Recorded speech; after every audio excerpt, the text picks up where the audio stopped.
Bueno, buen día a todos. Primero, un enorme agradecimiento a la biblioteca por poder alojarnos y compartir estas peleas.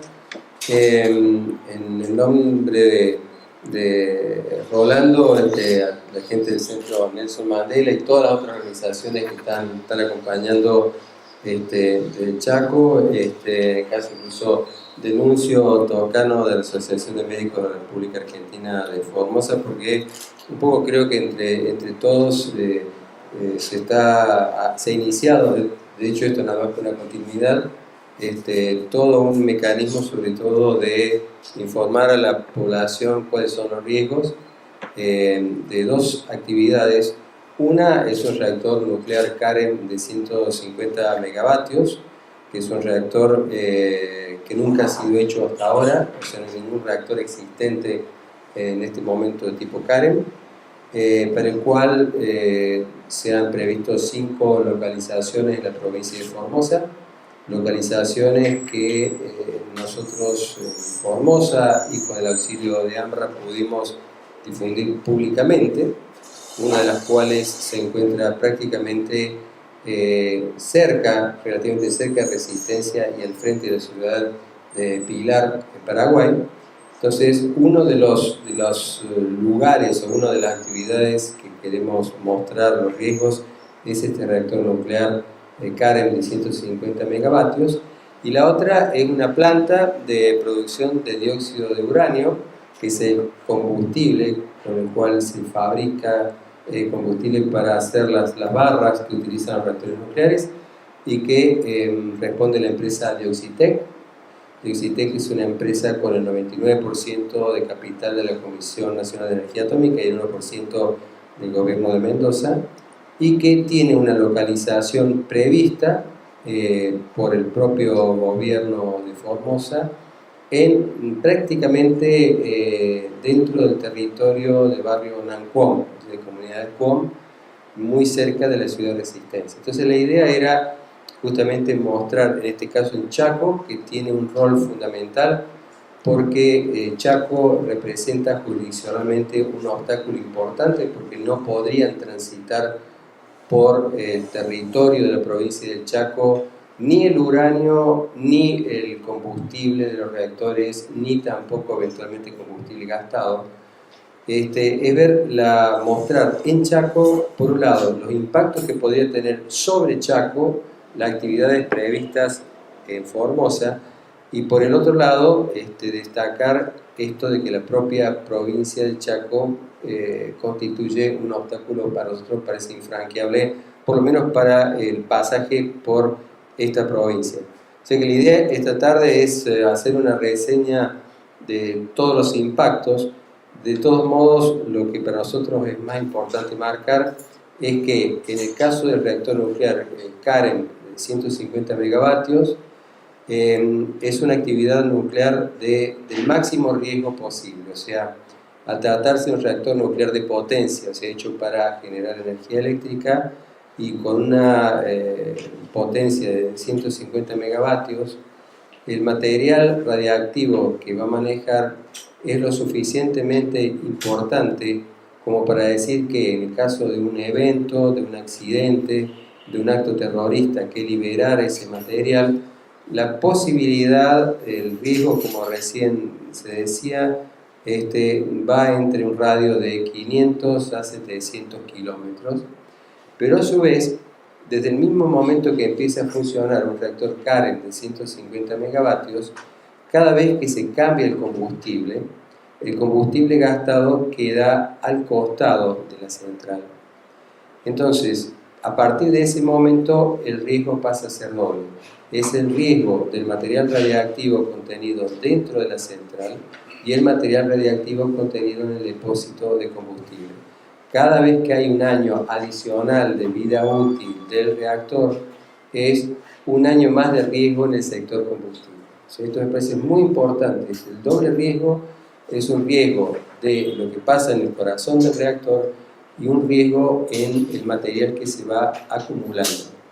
Quiero aclarar de que la riesgosidad del material que está dentro del reactor y del material que se acumula al lado del reactor, que se saca en base a uno de los radioisótopos, que es el plutonio, es de 2400 siglos. O sea, ese material tiene que ser vigilado porque es riesgoso por 2400 siglos. Por eso nosotros decimos que todo lo que tiene que ver con un reactor nuclear de potencia no tiene ningún equivalente en ningún problema ambiental conocido, en términos de el riesgo que plantea. En el caso de la planta de producción de dióxido de uranio también hay que marcar las diferencias. El reactor nuclear lo que produce son residuos, son radioisótopos artificiales que la mayor parte no se encuentran en la naturaleza. En cambio, en la planta de productora de dióxido de uranio lo que se hace es purificar concentrados de uranio para generar dióxido de uranio y así fabricar combustible. Y ese es un material natural. Entonces, el reactor nuclear de potencia genera radioisótopos artificiales de alto riesgo, que se llaman materiales radiactivos de alta actividad, mientras que en el caso de la planta de dióxido de uranio que se pretende colocar en territorio Nanquón, lo que hacen es purificar concentrados de uranio que en este momento vienen del exterior. Como están, Argentina en este momento tenía hasta hace poco una mina de uranio que es la de Sierra Pintada, pero su cierre fue forzado por la movilización social y finalmente también por el propio gobierno de Mendoza y finalmente, y en forma clave, por la justicia. Entonces, hasta que no remedien todo el lugar, ese lugar no va a poder ser utilizado como fuente de uranio. Por lo tanto, el uranio que vendría eventualmente a una planta sería uranio importado, que entraría a su vez por el puerto de Bahía Blanca. ¿Por qué digo por el puerto de Bahía Blanca? Porque la ciudad de Buenos Aires está en la misma situación jurisdiccional que la provincia del Chaco. O sea, no podría ingresar ese material por la ciudad de Buenos Aires. Entonces tendría que ingresar por la provincia de Buenos Aires, por otra jurisdicción que no está declarada no nuclear, como si lo está declarada la ciudad de Buenos Aires, como si lo está declarada la provincia del Chaco. Entonces son los dos riesgos, y en ambos casos, en un caso en el caso de la planta de dióxido de uranio, por el transporte de material de uranio, o sea, uranio concentrado que pasaría desde Puerto hacia la ciudad de Formosa, y en el caso de regreso sería polvo de dióxido de uranio que regresaría hacia Buenos Aires, al centro atómico de Ezeiza, que es donde se fabrica el combustible nuclear. O sea, saldría el dióxido de uranio, en teoría, de la zona Nanquón, volvería a Ezeiza, y en Ezeiza allí se utilizaría para hacer el combustible. O sea, son los dos riesgos, con localización en Formosa, pero con una proyección territorial importante, que son esos 500 a 700 kilómetros del reactor, y en el caso particular de la planta de dióxido de uranio, es un riesgo para la zona del barrio donde se va a localizar, y también es un riesgo para la zona de transporte, o sea, los vehículos que lleven y que traigan. Quiero aclarar que el combustible nuclear que se utiliza en Argentina, sobre todo a nivel de reactores de potencia, implica de que en el caso de la planta de dióxido de uranio se produciría dióxido de uranio natural, pero también dióxido de uranio levemente enriquecido, eso se llama ULE. En inglés es LEU, LEU. ¿Qué quiere decir esto? Que también va a haber pasajes desde Buenos Aires hacia Formosa de uranio enriquecido aproximadamente a un poco superior al 3,1-3,6%. ¿Para qué?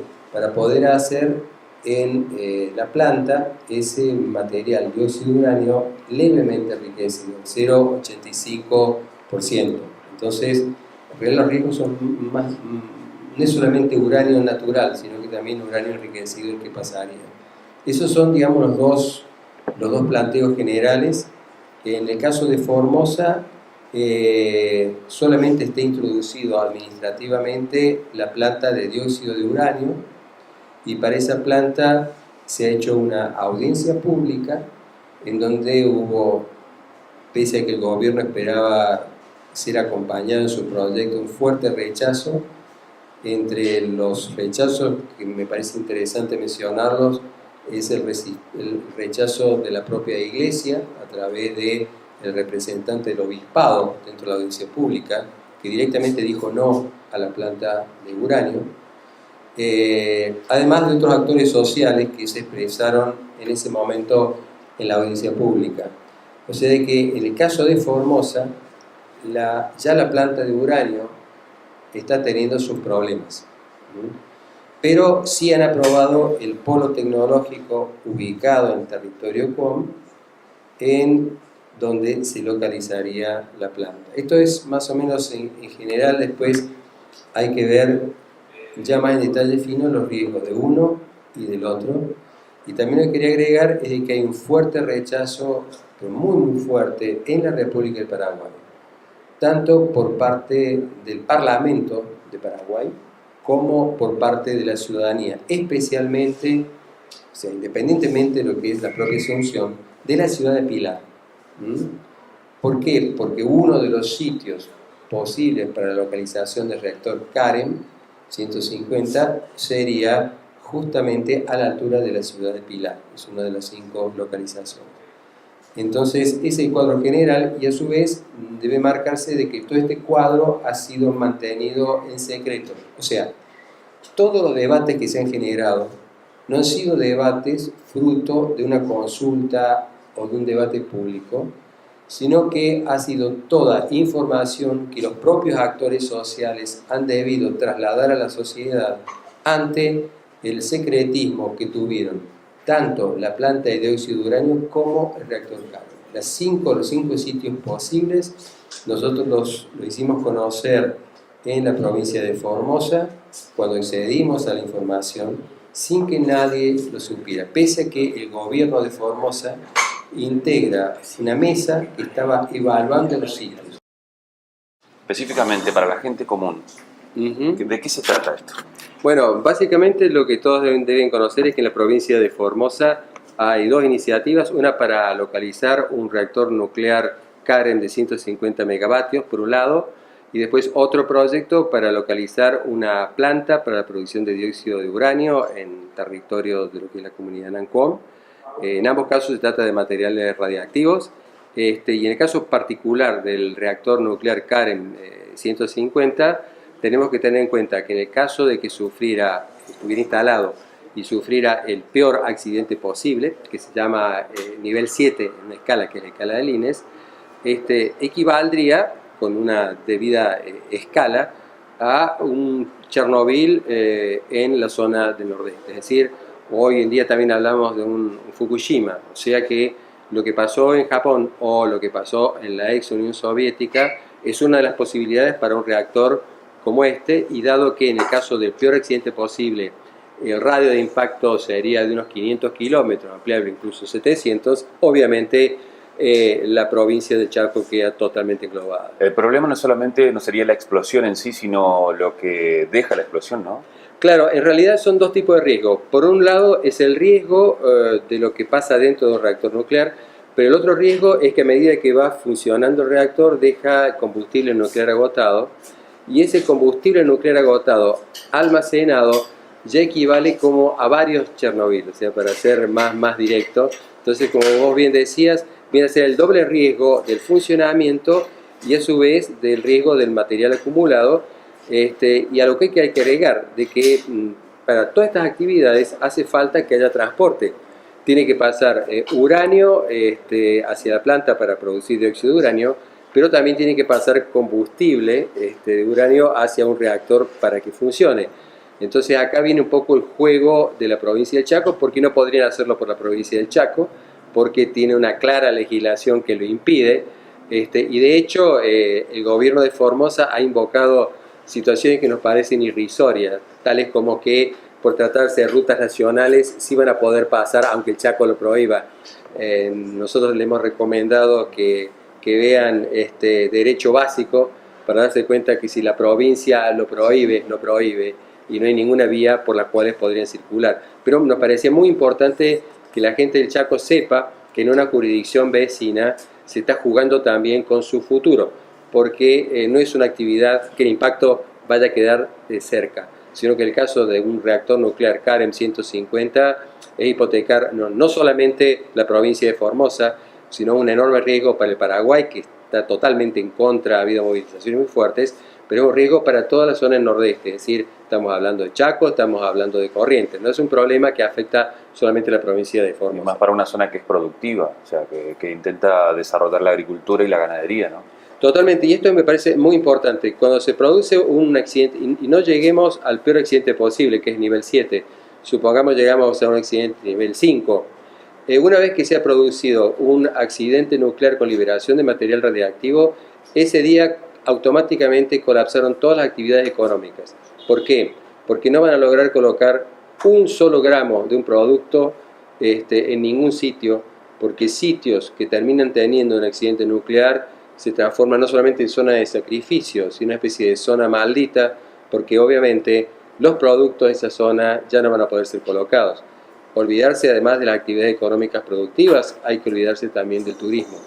Y si no, piensen ustedes lo que pasa hoy en día en los alrededores de Chernobyl, en Pripyat, en donde directamente es una zona fantasma. Entonces, realmente es ridículo, hasta es ridículo lo que estamos hablando ahora. ¿Por qué? Porque en realidad, primero, energía eléctrica cerca de Formosa, está una de las principales fuentes de energía eléctrica es Yacyretá. O sea, es ridículo pensar que hace falta esa energía eléctrica.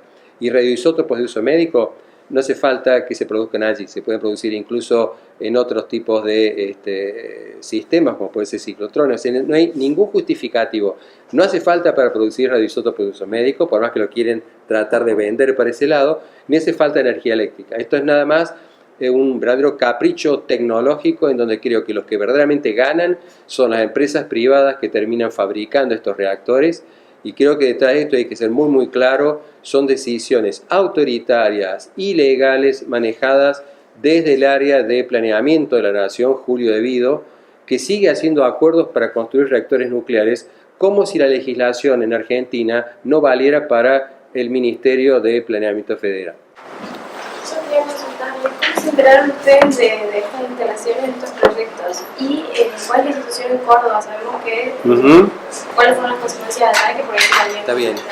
Con respecto a la planta, todo lo que es la planta para la producción de dióxido de uranio en Córdoba, primero la situación allá, es una situación bien clara. La planta en este momento está siendo expulsada de la ciudad de Córdoba. De hecho, posiblemente estemos a días de que sea clausurada por la municipalidad. La municipalidad de Córdoba ya la clausuró, por gestiones del ministro De Vido se levantó la clausura, pero ahora ya llega, es como si el límite ya no pudiera ser sobrepasado, entonces es una planta que está siendo expulsada.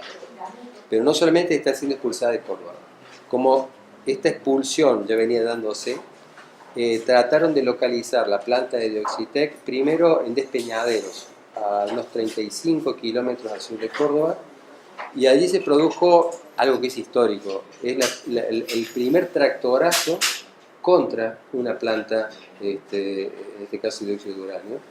Después trataron de localizarse en la provincia de Mendoza. Recordemos que Dioxitec, 99% del parque accionario, es de la Comisión Nacional de Energía Atómica y 1% del gobierno de Mendoza. La idea era localizarlo en Sierra Pintada, que es la mina que en este momento está cerrada por una decisión avalada por la Corte Suprema de Justicia de la Nación. El gobierno de Mendoza dijo no a Dioxitec. Trataron entonces de trasladarse a la provincia de La Rioja. En la provincia de La Rioja, si bien tenían el guiño del gobernador Vedder Herrera, el Consejo Deliberante de la provincia, de la ciudad de La Rioja, rápidamente aprobó una ordenanza y le bloqueó la posibilidad de instalarse. O sea, rechazada en Mendoza, rechazada en La Rioja, y en el caso de Córdoba quisieron insistir en una ciudad industrial como Río Tercero, pero que en su carta orgánica lo prohíbe, así que descartado Río Tercero, y trataron como último intento junto a la central de embalse, y obviamente era agregar todavía más riesgo.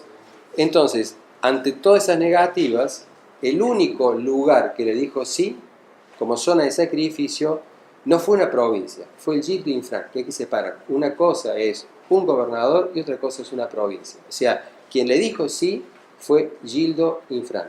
Y a partir del sí de Gildo Infran, es donde se hicieron todos los trámites para que Dioxitec se traslade.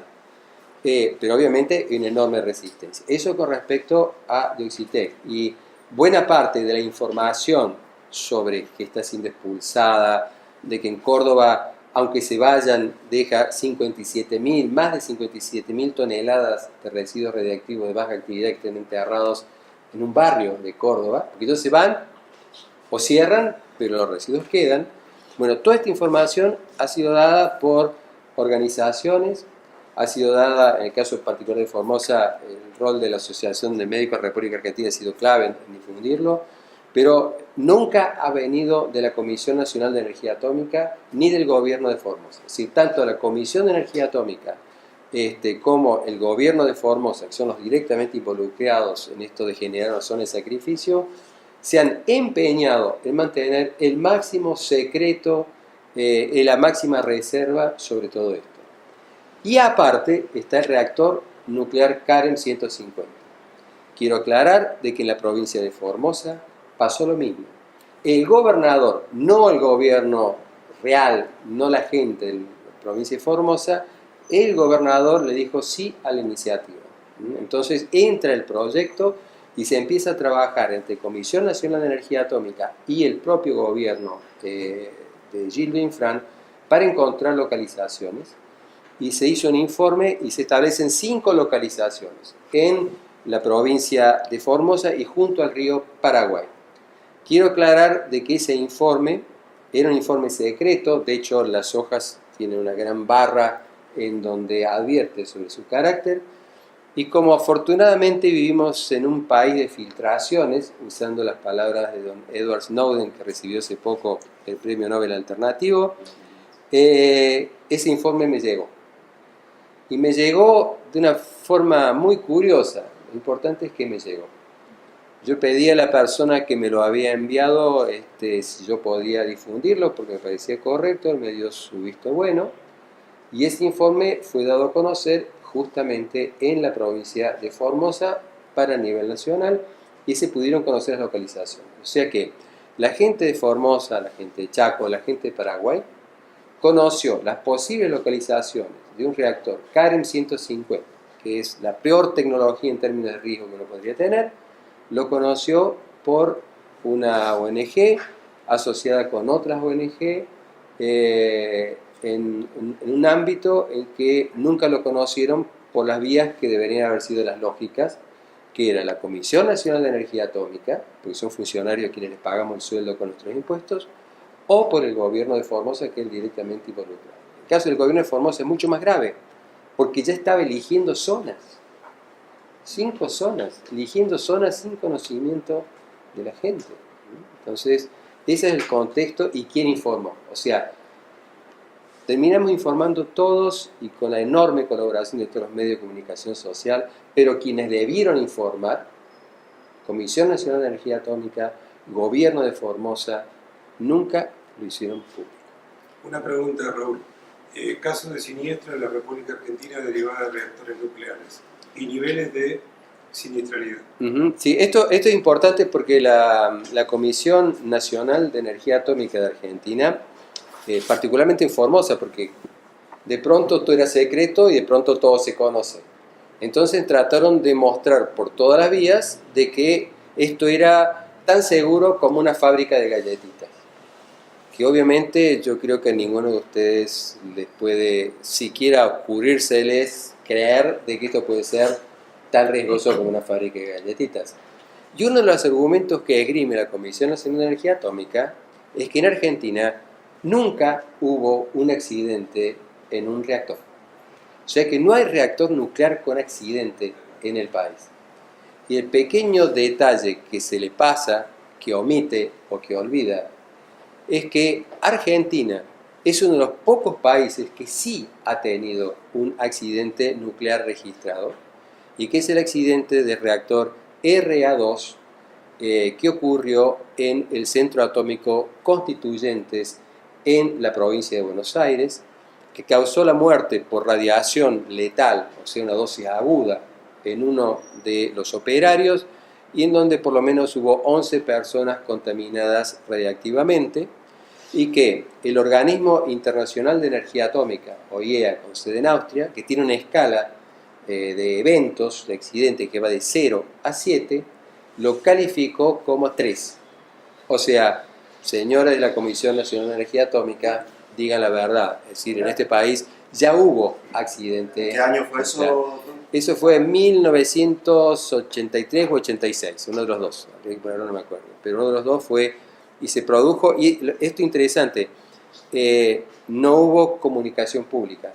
Lo que es más, nosotros pudimos conocer, hablando con una experta que trabajaba en ese momento en la Comisión Nacional de Energía Atómica, incluso la gente que trabajaba en el Centro Atómico Constituyentes no conoció inmediatamente lo que había pasado. Entonces, y eso fue 3. Pero si nosotros tenemos un reactor CAREM 150, tenemos la posibilidad que alcance un nivel 7. ¿Qué origen son estos reactores? El CAREM es de diseño argentino, pero obviamente muchas de las piezas van a tener que ser hechas fuera del país. Pero es un reactor con unas características especiales, y es que nunca se construyó ninguno. El único que se está construyendo es un reactor CAREM 25 megavatios en la zona, llamamos el Parque de Reactores de Lima, en la provincia de Buenos Aires, el lugar donde está Atucha. O sea, no hay ningún CAREM construido, solamente están haciéndose las fases iniciales de un CAREM 25, que es obviamente mucho más pequeño. En esto también se es muy astuto por parte de la Comisión Nacional de Energía Atómica. Los más pequeñitos cerca de Buenos Aires y coloquemos el más grande de 150 convenientemente lejos de la ciudad de Buenos Aires. Pero, insisto, Argentina ya ha tenido accidentes nucleares, incluso un reactor nuclear como el reactor nuclear OPAL, que es un reactor nuclear que construyó INVAP, y del cual participó la Comisión Nacional de Energía Atómica en Australia. Ese reactor, a los pocos meses de funcionar, o sea, tecnología argentina, insisto, INVAP, Comisión Nacional de Energía Atómica, tuvo que ser suspendido su funcionamiento por fallas de diseño y por fallas en el combustible. Y el Organismo Internacional de Energía Atómica, o sea, en su escala INES de 0 a 7, calificó lo que pasó en ese reactor de 2. O sea, la Comisión Nacional de Energía Atómica y la INVAP tienen, y directa o indirectamente, la dudoso pasado de un accidente en un reactor nuclear en Argentina y de un evento calificado de 2 en un reactor construido en Australia. Lo que es más, en el caso del reactor OPAL, que es el reactor de reemplazo del viejo reactor Lucas Heights en Sydney, en Australia, es tal el escándalo que significó la falla de diseño y la falla en el combustible, que Australia hoy le compra el combustible a Francia, cuando Argentina iba a ser el proveedor. Pero como venía de mala calidad, obviamente se lo compran a Francia. Quiero aclarar que incluso nuestro país, en secreto, INVAP firmó un contrato en Australia, ANSTO de Australia con INVAP de Argentina, secreto, y en ese contrato se preveía que el combustible nuclear agotado, o sea, combustible de alta actividad, iba a venir desde Australia hacia la Argentina para ser procesado, reprocesado y enviado de vuelta a Australia. Algo que para nosotros viola el artículo 41 de la Constitución, y que frente a todos estos debates y complicaciones, ANSTO y el gobierno de Australia decidieron no solamente que compran el combustible a Francia, sino que todo lo que es tratamiento de sus residuos radiactivos va a Estados Unidos. Entonces Argentina construyó, pero a los pocos meses tuvieron que pararlo y estuvo prácticamente 8 o 9 meses sin funcionar. Eso para quienes digan de que somos un país modelo y que nuestro programa nuclear no incluye ningún accidente, eso es mentira. Y en lo que hace las minas de uranio, también eso quiero aclararlo, todas las minas de uranio que ha operado bajo responsabilidad directa o indirecta la Comisión Nacional de Energía Atómica, ninguna ha sido remediada. Todas siguen contaminando. La única en que empezó a remediarse, que es Malargüe, en Mendoza, ha sido multada por el gobierno por las malas prácticas de remediación que se han venido haciendo. O sea, digo, para que tengamos una idea, quién está detrás de los proyectos que podrían afectar a la provincia del Chaco. ¿Y cuánto falta y de quién depende que le pongan moño a este curro? El moño en realidad yo creo que ya estaría puesto para el caso de Oxitec si la audiencia pública que se organiza en Formosa, que tuvo un montaje de seguridad impresionante, si en esa audiencia pública hubiera habido solamente voces favorables a la iniciativa del gobierno de Formosa, que yo creo que se montó todo para que eso fuera así, cuando se hace la audiencia pública, hubo tantas voces discordantes, entre ellas el propio obispado de Formosa, que el gobierno de Gildo Infran, y eso lo digo claramente, no se ha animado a aprobar el estudio de impacto ambiental. Pero está la posibilidad, pero no se ha animado. Con el agravante de que yo he estado hace muy poquito en Guatemala, acompañando a comunidades mayas en un lugar donde se ha producido la violación de la Convención 169. El artículo 6 de la Convención 169 sobre derechos indígenas de la Organización Internacional del Trabajo establece claramente la consulta previa de iniciativas con las comunidades indígenas. Además está decir que Nan Quom se enteró, tanto como el resto de la población, cuando todo ya estaba cocinado entre el gobierno de Gildo Infran y el Ministerio de Planificación Federal. ¿Y el rol de las vecinas provincias, Chaco, Formosa, Misiones? Y el Chaco y las restantes provincias, primero el caso de Chaco es un caso muy especial porque ya tiene una legislación protectora. Lo que pasa es que tiene legislación protectora para que no ingrese algo o no pase algo, pero ninguna ley puede parar que ingrese material radiactivo si hubiera un accidente. Entonces, yo creo que las distintas provincias o el área afectada, las reacciones van dándose a medida que va trasladándose la información, de lo cual ustedes son una pieza fundamental. Es decir, a medida que la gente conoce los riesgos reales, no el panfleto, el folleto de quienes están de este negocio, a medida que conocen van las reacciones. También quiero marcar especialmente que esto debe ser totalmente claro. No hace falta la energía eléctrica del reactor CAREM porque ustedes piensen está al lado de Yacyretá.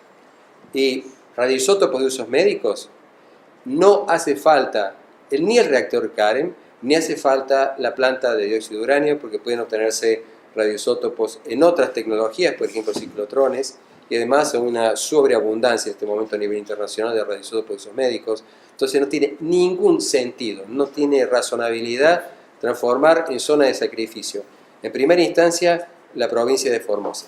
Pero en realidad no tiene sentido transformar en zona de sacrificio la región del nordeste de Argentina. Porque es la región, o sea, con esta tecnología no estamos hablando de algo que llega a 2-3 kilómetros. Estamos hablando, en el caso del reactor CAREM, de 500 a 700 kilómetros. Entonces, ¿por qué un gobernador de Formosa, para ser simpático con el gobierno nacional o recíprocamente, o particularmente con el Ministerio de Planificación Federal, juega con la vida de la gente que vive en Formosa, en Chaco, que vive en Corrientes, Paraguay, que vive en Paraguay? ¿Existe una fecha estimativa para la instalación de estos proyectos? En el caso, pensemos que en el caso del CAREM 150 se avanzó toda la parte en el sí institucional, pero ahora de pronto al conocerse esto públicamente todavía no ha ingresado administrativamente, hasta donde nosotros conocemos. Y en el caso de la planta de uranio ya hubo presentación de estudio de impacto ambiental y ya hubo audiencia pública y en teoría el gobierno de Formosa tiene en expediente los elementos para decidir si aprueba o no, pero hay un pequeño problema. La legislación de Formosa prohíbe esta actividad vinculada con el uranio. O sea que, ¿cómo va a ser la provincia de Formosa, siendo que su propia ley ambiental prohíbe esta actividad, para autorizarla cuando, insisto, hay normativa que lo prohíbe? Por eso nos llama a nosotros la atención, pero creo que no es casual, sobre todo después de la audiencia pública, que si bien ya pasó el estudio de impacto ambiental, pasó la audiencia pública, todavía no hay autorización del gobierno de Formosa. Y una cosa interesante, esto por ejemplo Nuncio no lo sabe, y Rolando tampoco, por eso se dio en Córdoba ahora en los últimos momentos. En Córdoba está Dioxitec preparándose para seguir un tiempo más. O sea, esto es muy muy interesante. O sea, ya están preparando el terreno. Entonces, creo que en el caso de la provincia de Formosa, me parece, creían que esto era tan simple como colocar una fábrica de galletitas, quedó claro que no. Y obviamente para el reactor CAREM 150 va a ser infinitamente más problemático. O sea, yo creo que han caído en una trampa que ellos mismos hicieron, pero con una falta total de respeto para todas las distintas jurisdicciones. Si me permite. Buen día, ¿cómo es su nombre? Mi nombre es Lucio Toscano, yo soy médico, soy chaqueño de esta ciudad, pero en Resistencia, pero vivo hace 31 años en Formosa. Hay un hecho que explica un poco el modus operandi de Formosa, que es la prepotencia.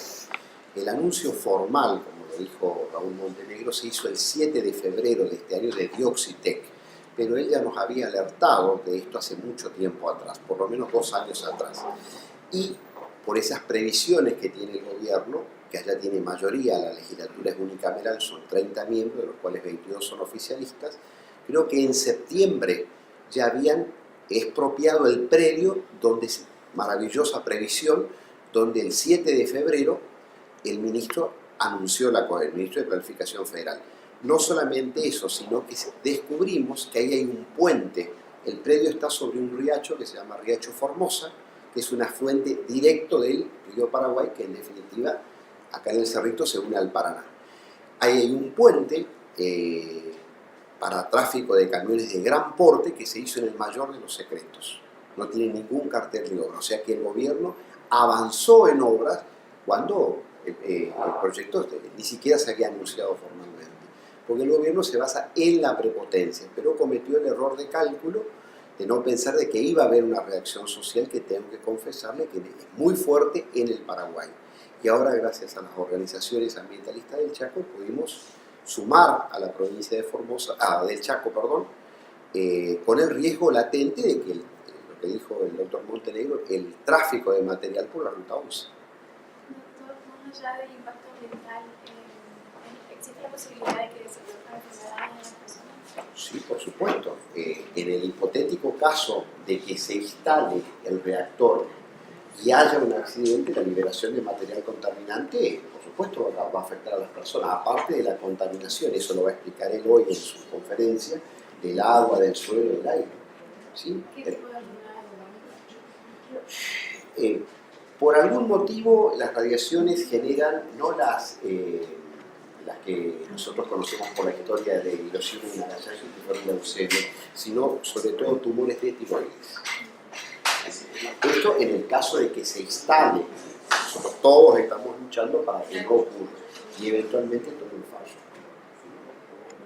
Una pregunta para Montenegro. Sí, bien. Con respecto a eso, digamos, a la lucha, la tarea para frenar esta instalación estaría dada entonces en la población y en las organizaciones. Yo creo que son varias instancias. Una es la población, la comunidad, pues la más importante. Pero hay otras instancias que son administrativas e instancias judiciales. Y yo creo que todas ya están, algunas ya están en marcha. En el caso de la provincia de Formosa hay una acción de amparo presentada por la comunidad Nancó para la planta de uranio. O sea, insisto, movilización pública, administrativa y judicial. O sea, algunas ya están en marcha. ¿Y en eso qué se podría tomar de ejemplo de las otras provincias donde se dio esta lucha de... En realidad, lo que podría tomarse un poco de ejemplo, para el caso, por ejemplo, de Dioxitec, no digo el reactor nuclear porque no hay casos que uno pudiera comparar, pero directamente en esos casos se han movido muy rápidamente, o bien para hacer presión sobre las autoridades municipales, o directamente se han transformado en instrumentos legales de prohibición. o sea, de prohibir la instalación. De todas formas, yo creo que acá, por lo menos lo que sí veo es que hay una gran cantidad de movilizaciones, herramientas administrativas y herramientas judiciales que algunas ya se han puesto en marcha y otras se van a poner en marcha. O sea, desde ya, si alguien quiso creer que localizar a Dioxitec y el reactor de 150 megavatios en Formosa era cuestión de unas cuantas charlas entre funcionarios y en voz baja, se equivocaron muchísimo.